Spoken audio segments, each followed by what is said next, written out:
गंगा नदी राजा भागीरथीच्या तपश्चर्येमुळे स्वर्गातून पृथ्वीवर आले. त्यावेळी तिचा वेग प्रचंड होता. या वेगामुळे पृथ्वीवर विनाश होणार हे निश्चित होते. हा विनाश टाळण्यासाठी भगवान शंकराने आपल्या जटेमध्ये गंगेला सामावून घेतले आणि तिचा वेग कमी करून पृथ्वीवर सोडले. त्याचप्रमाणे या शिवलिंगला पाहिले की त्याचीच प्रचिती येते. हे मंदिर बांधत असताना ते पिंड हलवण्याचा प्रयत्न केला, जेसीबी लावला तर ती पिंड हल्ली नाही. हे व्हिडिओ मध्ये पाणी दिसून येत नाही, त्यामुळे हे फुल तुम्हाला टाकून दाखवते मी किती पाण्याचं अंतर आहे. शिवाय पडलं बघा, बरोबर पिंडीवरतीच गेलं बरोबर. हो हो. या ठिकाणी असं सांगितलं गेलं होतं, मंदिर जर बांधायचं झालं किंवा मंदिराचं छत बांधायचं झालं एका रात्रीत पूर्ण केलं पाहिजे. मग हे छत एका रात्रीपर्यंत एका दिवसात बांधलेलं आहे का? नाही नाही नाही नाही, ते आता शक्य नाही. आता शक्य ती पूर्वीचे लोक त्या पद्धतीने होते आणि इथं येण्यासाठी भीती होती. पूर्ण जंगल भाग आहे.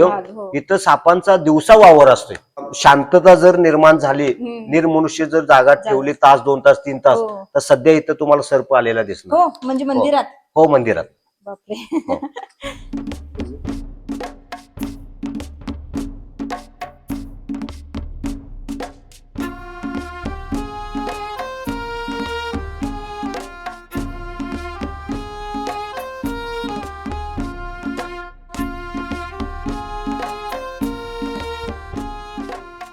आता आपण कोल्हापूर पासून अगदी जवळ असलेल्या भीमाशंकर मंदिरामध्ये आलेलो आहोत. कोल्हापूर पासून अगदी 10 किलोमीटर अंतरावर हे भीमाशंकर मंदिर आहे. कळंबा गारगोटी रोडने जात असताना उजव्या बाजूलाच अर्धा किलोमीटर अंतरावरच हे भीमाशंकर मंदिर आहे. या मंदिरातील शिवलिंग अतिशय प्राचीन आहे. अनेक वर्ष हे शिवलिंग मंदिराशिवाय घनदाट जंगलात होते. या शिवलिंगाची अशी आख्यायिका होती की मंदिर बांधायचे असेल तर एका रात्रीतच बांधले गेले पाहिजे. पण आत्ताच्या लोकांना ते शक्य नाही. त्यामुळे गावकऱ्यांनी अनेक ठिकाणी विचारपूस करून कौल लावून या ठिकाणी छोटेसे मंदिर बांधले आहे. हे ठिकाण प्रचंड जागृत आहे. या शिवलिंगाच्या खाली भीमा नदीचा गुप्तवास आहे. किती सुंदर बुडबुडे यायला लागलेत पहा. नमस्कार, मी दुर्गा मिलिंद पारकर.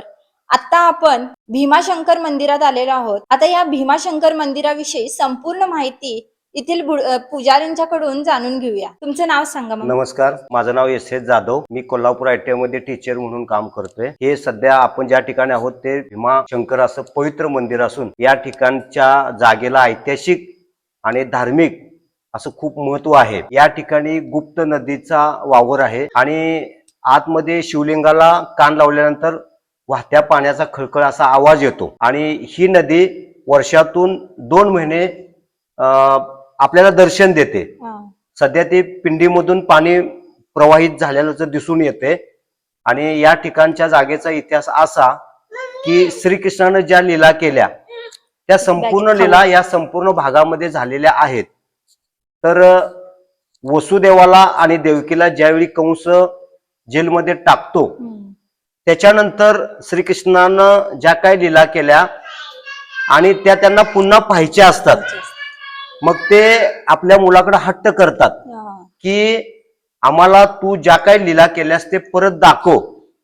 तर तो दाखवण्यासाठी परत अवतरतो आणि ह्या जागेचं महत्व असं की श्रीकृष्ण ज्यावेळी आपल्या आईवडिलांना जेलमध्ये टाकलेलं असतं त्यावेळी ज्यावेळी श्रीकृष्णाचा जन्म होतो त्यावेळी वासुदेव आपल्या मुलाला घेऊन बुट्टीमध्ये घेऊन तो नदी जी पार करत असतो ती नदी म्हणजे ही भीमा नदी.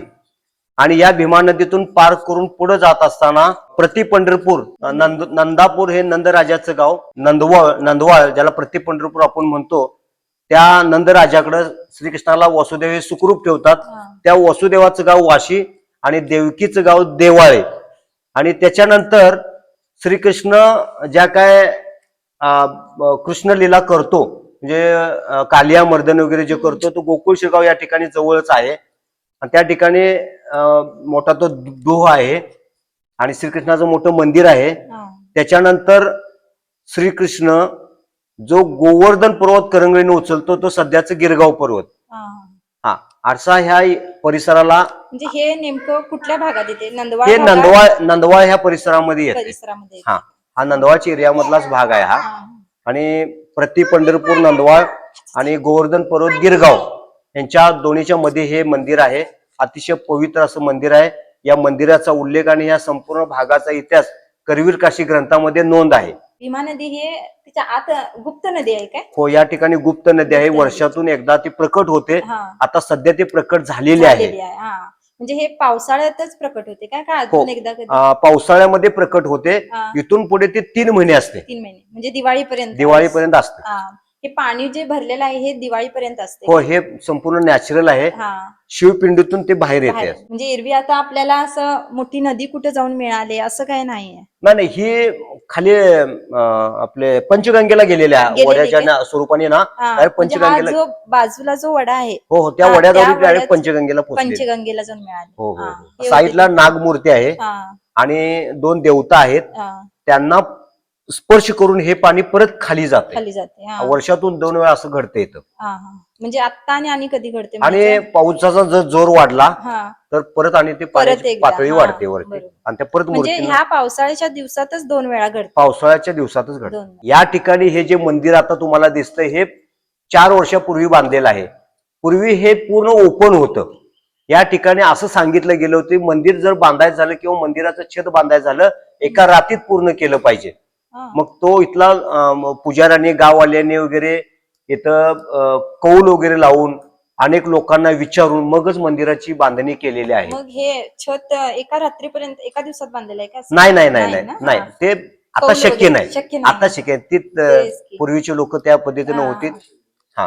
मग आता लोकांनी इथं फक्त पहिला शिवलिंग पूर्ण ओपन होतं, नॅचरल होतं. काही झाडं तिथं होती आणि इथं येण्यासाठी भीती होती. पूर्ण जंगल भाग आहे. इथं सापांचा दिवसा वावर असतोय. नागदेवते जिथं वास्तव्य आहे असणार आहे. जिथं भगवान शिवशंकर आहे तिथं नागाचं 100%. आता इथं शांतता जर निर्माण झाली, निर्मनुष्य जर जागा ठेवली तास 2 तास 3 तास तर सध्या इथं तुम्हाला सर्प आलेला दिसणार. म्हणजे मंदिरात? हो, मंदिरात. बापरे.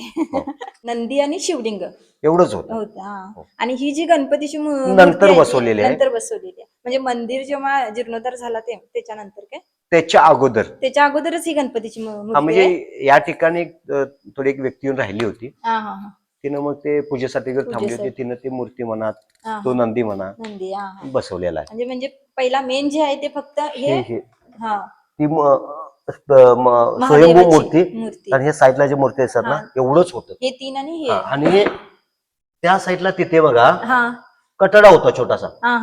तिथं पिपरणीचं एक झाड होतं, रामफळाचं एक झाड होतं आणि ह्या मूर्त्या तिथं होत्या.